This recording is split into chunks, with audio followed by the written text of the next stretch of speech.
नमस्कार दोस्तों, मैं आज आपके लिए हरियाणा की 10 की 10 लोकसभा सीटों का लेटेस्ट सर्वे लेकर आया हूं कि हरियाणा की एक एक लोकसभा सीटों का आपको सर्वे दिखाने वाला हूं कि हरियाणा की 10 की जो लोकसभा सीट है जिस पर किसान आंदोलन भी अब किसान आंदोलन करते हुआ दिख रहा है, तो क्या बीजेपी पार्टी को हरियाणा की 10 लोकसभा सीटों पे झटका लगता हुआ दिख रहा है? क्या कांग्रेस पार्टी हरियाणा में बेहतरीन प्रदर्शन करती हुई दिखेगी? तो हरियाणा की 10 लोकसभा सीटों की पिछली बार से तुलना बात करें तो पिछली बार हरियाणा में बीजेपी पार्टी ने 10 की 10 लोकसभा सीटें जीती थी और बीजेपी पार्टी को लगभग 58% से अधिक वोट शेयर मिला था। और 2014 की बात करें तो बीजेपी पार्टी ने 7 लोकसभा सीटें जीती। तो क्या 2024 में बीजेपी पार्टी 10 की 10 लोकसभा सीट जीतने में कामयाब होती हुई दिख रही है? कांग्रेस पार्टी कुछ बेहतरीन प्रदर्शन करती हुई दिख रही है?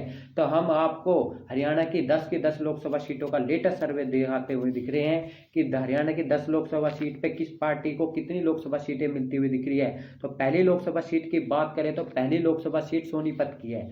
सोनीपत लोकसभा सीट की बात करें तो यह कांग्रेस पार्टी के पक्ष में जाती हुई दिख रही है और बीजेपी पार्टी को इस लोकसभा सीट पर झटका लगता हुआ दिख रहा है। और बीजेपी पार्टी को जहां पिछली बार यह लोकसभा सीटें मिली थी, अब की यह कांग्रेस पार्टी के पक्ष में जाती हुई दिख रही है। अगली लोकसभा सीट की बात करें तो रोहतक की लोकसभा सीट है। इस सीट की बात करें, यहाँ पर हुड्डा का गढ़ माना जाता है। हुड्डा की बात करें तो यह लोकसभा सीट आपके कांग्रेस पार्टी के पक्ष में जाती हुई दिख रही है। इस सीट पर भी बीजेपी पार्टी जहां पिछली बार जीत गई थी लेकिन बहुत ही कम मार्जिन से जीती थी, अब के यह लोकसभा सीट कांग्रेस पार्टी के पक्ष में जाती हुई दिख रही है और भाजपा को इस लोकसभा सीट पर झटका लगता हुआ दिख रहा है। अगली लोकसभा सीट की बात करें तो अगली लोकसभा सीट है हिसार की लोकसभा सीट की बात करें तो इस लोकसभा सीट पर भी भाजपा को बड़ा झटका लगता हुआ दिख रहा है। यह लोकसभा सीट भी कांग्रेस पार्टी जीतती हुई दिख रही है, बीजेपी को यहाँ लगभग झटका लगता हुआ दिख रहा है। अगली लोकसभा सीट की बात करें तो अंबाला की लोकसभा सीट है। इस लोकसभा सीट की बात करें तो यह लोकसभा सीट बीजेपी पार्टी के पक्ष में जाती हुई दिख रही है और कांग्रेस पार्टी को इस लोकसभा सीट पर झटका लगता हुआ दिख रहा है। अगली लोकसभा सीट की बात करें तो कुरुक्षेत्र की लोकसभा सीट है। इस लोकसभा सीट की बात करें तो यह लोकसभा सीट भी बीजेपी पार्टी के पक्ष में जाती हुई दिख रही है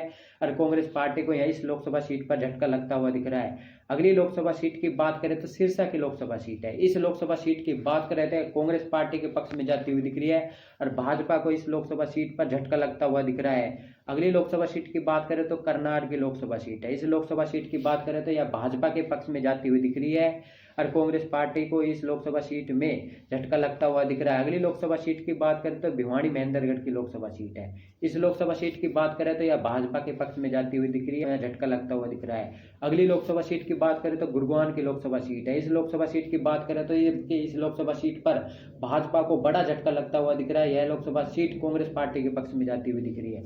अगली लोकसभा सीट की बात करें तो फरीदाबाद की लोकसभा सीट है। इस लोकसभा सीट की बात करें तो भाजपा के पक्ष में जाती हुई दिख रही है और कांग्रेस पार्टी को यहाँ झटका लगता हुआ दिख रहा है। वहीं हरियाणा की 10 लोकसभा सीट की बात करें तो 10 लोकसभा सीट में से 5 लोकसभा सीट कांग्रेस पार्टी के पक्ष में और 5 लोकसभा सीट बीजेपी पार्टी के पक्ष में जाती हुई दिख रही है। यानी कि अब के हरियाणा की 10 लोकसभा सीट पे कांटे की टक्कर देखने में क्यों मिल रही है। वहीं वोट शेयर की बात करें तो वोट शेयर में बीजेपी पार्टी को 49% वोट शेयर मिलता हुआ दिख रहा है, वहीं कांग्रेस पार्टी को 47% वोट शेयर मिलता हुआ दिख रहा है। अब के लोकसभा सर्वे की बात करें तो अदर्स को भी 3-4% वोट शेयर मिलता हुआ दिख रहा है। यानी कि अब के हरियाणा में कांग्रेस और बीजेपी में फाइट होती हुई दिख रही है 2024 के लोकसभा इलेक्शन के मद्देनजर बात करें तो इस अनुमान के मुताबिक बीजेपी और कांग्रेस पार्टी में कड़ी टक्कर देखने को मिल रही है। आपको क्या लगता है कि हरियाणा की 10 लोकसभा सीट में बीजेपी पार्टी और कांग्रेस पार्टी में से कौन कितनी लोकसभा सीटें जीतने वाली है? वहीं कमेंट में अपनी राय देना ना भूले और वीडियो को ज्यादा लाइक और शेयर करना ना भूले। जय हिंद, जय भारत।